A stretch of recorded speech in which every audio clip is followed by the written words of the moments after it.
గాలికి పోసిన గుమాయించి కొడతా ఉంది. ఎక్కడి నుంచమ్మా? రాముగారి నుంచేనా? ఏమిటా? గుత్తి వంకాయ కూర తిరగబొర్రలు చేసి నలభీమ పాకం చేస్తున్నాడు. గుత్తి వంకాయ కూర? అమ్మా అదంటే నాకు చాలా ఇష్టం అమ్మా. అడిగి తీసుకురావు. నాన్న అది నలభీమ పాకం కాదు, బ్రహ్మచారి పాకం. అదే బ్రహ్మాండంగా ఉంటుందమ్మని తెలియదు. చూడమ్మా రేపు మళ్ళా చేసి బదులు తీర్చేద్దాం కానీ కాస్త అడిగి తీసుకురమ్మా మామూలు.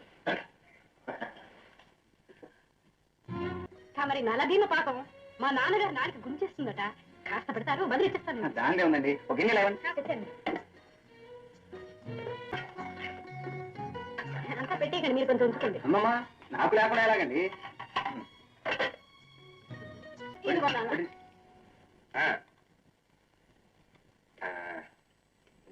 చూడండి ముందు. ఆహా అద్భుతం అమ్మా. నువ్వు అన్నట్టు రాము పూర్వజన్మలో నలుడో